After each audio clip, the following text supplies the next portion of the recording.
বসন্তৰ দুৱাৰ খুলি ফাগুনে উৰালে ধূলি মনোহল উদুলি মুদুলি। দৌল মহোৎসৱলৈ মাজত মাত্ৰ কেইটামান দিন বাকী আৰু বৰপেটাত দৌল মহোৎসৱ হোলী গীতৰ অবিহনে যেন আধৰুৱা। আৰু হোলী গীত বুলি কোৱাৰ লগে লগে বৰপেটাত বিশেষকৈ যি আধুনিক হোলী গীত আছে, হোলী গীতৰ কথা কোৱাৰ লগে লগে আমাৰ মনলৈ আহে প্ৰমোদ ৰঞ্জন কণ্টিদাৰ কথা। আৰু আমাৰ সৈতে বৰ্তমান উপস্থিত আছে কণ্টিদা। আমি তেওঁৰ পৰা জানিম হোলী গীতৰ কিছু কথা। হয়, আপোনাক স্বাগতম জনাইছোঁ। ধন্যবাদ। আপুনি যিহেতু বিশেষকৈ হোলী গীতৰ লগতে জড়িত, আপুনি কেনেকৈ প্ৰথমতে অনুপ্ৰেৰণা লাভ কৰিলে বা আপুনি হোলী গীতৰ প্ৰতি কিয় আকৰ্ষিত? স্বাভাৱিকতে হোলী গীতবিলাক বসন্তকেন্দ্ৰিক গীত আৰু ইয়াত শ্ৰীকৃষ্ণৰ ৰূপগুণ আৰু বসন্তৰ বৰ্ণনা দুয়োটা থাকে। স্বাভাৱিকতে সকলো মানুহকে এই ধৰণৰ গীতে আকৰ্ষণ কৰে।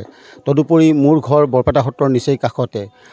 বালককালৰ পৰা বা তাৰো পিছৰ পৰা বা কলেজত পঢ়া সময়ৰ পৰাই আমি প্ৰবীণসকলক হোলী গীত গোৱা দেখিছোঁ। তেওঁলোকে হোলীৰ ৰঙত উন্মাদ হোৱা দেখিছোঁ। ৰূপে ৰসে তেওঁলোকৰ মন প্ৰাণ ভৰি পৰা দেখিছোঁ আৰু সেইবোৰে আমাক আকৰ্ষণ কৰিছে। কালক্ৰমত তেনেকুৱাকৈ লাহে লাহে আমি হোলী গীতৰ মাজত সোমাই পৰিলোঁ আৰু হোলী গীতৰ মাজত অকণমান নিজকে বিচাৰি পাওঁ, নিজৰ আনন্দ বিচাৰি পাওঁ, নিজৰ আনন্দ অন্যক দিবলৈ অৱকাশ পাওঁ বুলি ভাবোঁ। সেইকাৰণে হোলী গীতৰ প্ৰতি আমাৰ প্ৰেমটো বা অনুৰাগটো বাঢ়ি গৈছে। আপুনি হোলী গীতৰ প্ৰচাৰ প্ৰসাৰৰ ক্ষেত্ৰত যথেষ্টখিনি কাম কৰিছে, তাৰ বিষয়ে অলপ ক'ব নেকি? প্ৰসাৰ বুলি ঠিক নকওঁ, কিন্তু হোলী মনে প্ৰাণে বিশ্বাস কৰোঁ যে হোলী গীতবিলাক, বৰপেটাৰ হোলী গীতবিলাক এনেকুৱা এটা সাংগীতিক এটা শৈলী, যি শৈলীয়ে সকলো ধৰণৰ মানুহক আকৰ্ষণ কৰিব পাৰে। আৰু সেই কথাটো আমাৰ মনলৈ আহিছিলে একদম সৰু কালতে। আমি হায়াৰ ছেকেণ্ডেৰী ফাৰ্ষ্ট ইয়াৰ পঢ়ি থাকোঁতে সেই কথাটো আমাৰ মনলৈ আহিছিলে। ভাবিছিলোঁ যে এই গীতবিলাক হয়তো মানুহৰ মাজলৈ সেই সময়ত মাধ্যম বুলি ক'লে ৰেডিঅ' আৰু কেছেট, এই দুটা মাধ্যমে আছে। আমি কেছেটৰ মাধ্যমে অন্য মানুহৰ মাজলৈ লৈ যাব পাৰোঁ নেকি, সেই কথাটো ভাবিছিলোঁ। ভাবিয়ে আমি প্ৰথমতে তেনেকুৱাকৈ কেছেটৰ মাধ্যমটো ব্যৱহাৰ কৰি পেলাই বৰপেটাত চলি থকা প্ৰাচীন কিছুমান গীত, যেনেকুৱা অম্বিকাগিৰি ৰায়চৌধুৰী, পুৰুষোত্তম দাস, প্ৰহ্লাদ দাস, এওঁলোকৰ বিখ্যাত গান কেইটামান লৈ পেলাই আমি কেছেটত বাণীবদ্ধ কৰি সেইবিলাক আমি মানুহৰ মাজলৈ নিবলৈ চেষ্টা কৰিছিলোঁ। ইয়াক ঠিক প্ৰচাৰ বুলি কোৱাটো ঠিক নহ'ব, কিন্তু আমি ভাবিছিলোঁ যে এই ধৰণৰ গীত মাতবিলাকো অন্যে শুনক আৰু ইয়াৰ ৰূপৰস পান কৰক আৰু বৰপেটা দৌলৰ প্ৰতি তেওঁলোকৰ এটা অনুৰাগ সৃষ্টি হওক, এই কথাটোৱে ভাবিছিলোঁ। বিশেষ যে গীতটো এটা প্ৰচাৰ হ'ব লাগে তেনেকুৱা ভাৱ নাছিল, মানে ভাৱ আছিল যে এই গীতৰ ৰূপৰসো অন্য মানুহে পাওক। এই ভাবি আমি এই ধৰক এনেকুৱা বাণীবদ্ধন কাম বা বস্তুবিলাকৰ অন্য মাধ্যম ব্যৱহাৰ কৰাৰ কথাটো ভাবিছিলোঁ। আপোনাৰ যিহেতু জুবিন গাৰ্গৰ কথা আমি প্ৰসংগলৈ আহিম, যিহেতু আপোনাৰ যথেষ্ট ভাল সম্পৰ্ক জুবিন গাৰ্গৰ লগত, আপুনি লিখা হোলী গীত তেওঁ গাইছে, তাৰ বিষয়ে কিবা ক'ব নেকি?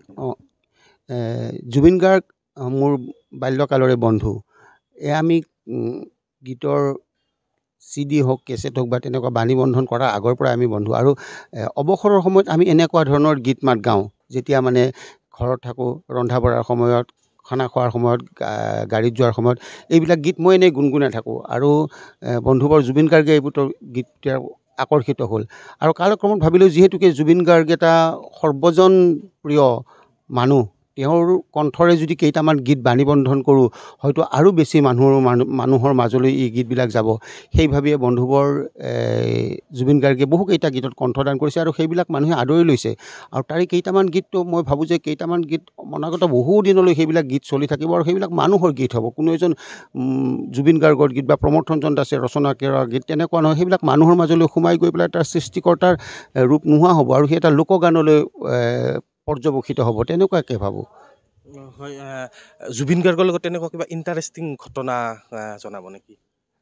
তেনেকুৱাকৈ জুবিন গাৰ্গক যিসকলে ব্যক্তিগতভাৱে লগ পাইছে গোটেই কাম কাজখিনিয়ে আকৰ্ষণীয়, কিন্তু মই মানে জুবিন গাৰ্গৰ প্ৰতি মানে শ্ৰদ্ধাশীল হওঁ যেতিয়া আমি কি বুলি কয় গানৰ ৰেকৰ্ডিং কৰি, যেতিয়া খাৰঘুলিত ৰেকৰ্ডিং কৰি ৰাতি আমি ঘূৰি আহিব লগা হয়, আমি ৰাতিপুৱা 3টা বজাত 4টা বজাত আমি তাৰ পৰা ওলাওঁ।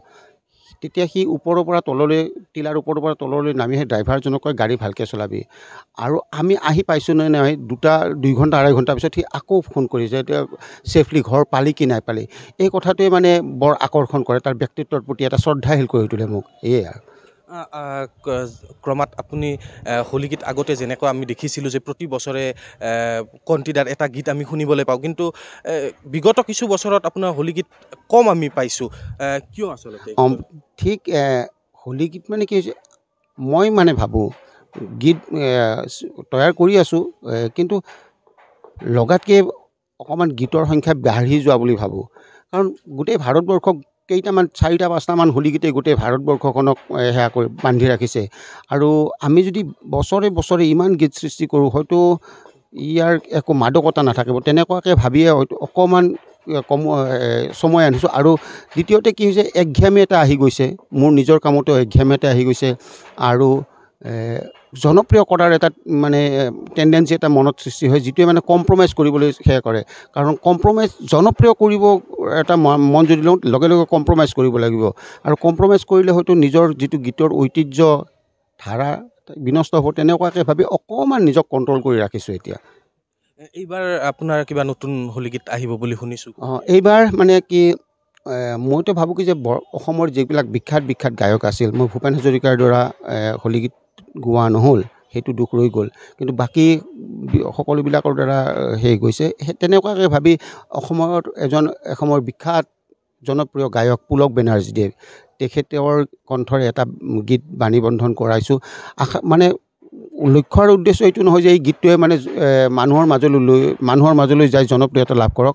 উদ্দেশ্য এটাই যে এটা বিখ্যাত ব্যক্তিত্বই বৰপেটাৰ হোলী গীতত কণ্ঠদান কৰি থৈছে, অনাগত দিনত যাতে সেইটো এটা ৰেকৰ্ড হৈ ৰয়, সেইটো ভাবিহে এটা গীত আমি এইবাৰ বাণীবন্ধন কৰিছোঁ পুলক বেনাৰ্জীৰ দ্বাৰা। আৰু সেইটো এটা সমকালীন সেই গীতটোকে, একেটা গীতকে পুলক বেনাৰ্জীয়ে ট্ৰেডিশ্যনেল ৱেত গাইছে, আৰু সেই একেটা গীততে কণ্টেম্পৰেৰী ৱেত সৰগ ৰাগৰ দ্বাৰা বাণীবন্ধন কৰাইছোঁ এই বছৰৰ কাৰণে।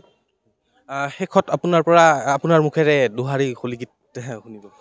বসন্তৰ দুৱাৰ খুলি ফাগুনে উৰালে ধূলি, মন হ'ল উদুলি মুদুলি, মন হ'ল উদুলি মুদুলি, দশ দিশে ফাগুনৰ জাননী, আজি দশ দিশে ফাগুনৰ জাননী, আহিল আহিল আমাৰ প্ৰাণৰ হোলী। ধন্যবাদ জনাইছোঁ আপোনাক। এয়া আছিল প্ৰমোদ ৰঞ্জন কণ্টিদা। তেওঁৰ পৰা আমি হোলী গীতৰ বিষয়ে বহুতখিনি কথা জানিলোঁ, আৰু তেওঁৰ এইবাৰ এটা নতুন গীতো আহি আছে, চাই থাকিব আপোনালোকে। কেমেৰা পাৰ্চন ৰাজুৰ সৈতে জিলিয়াছ দাসৰ ৰিপৰ্ট, লোকেল 18।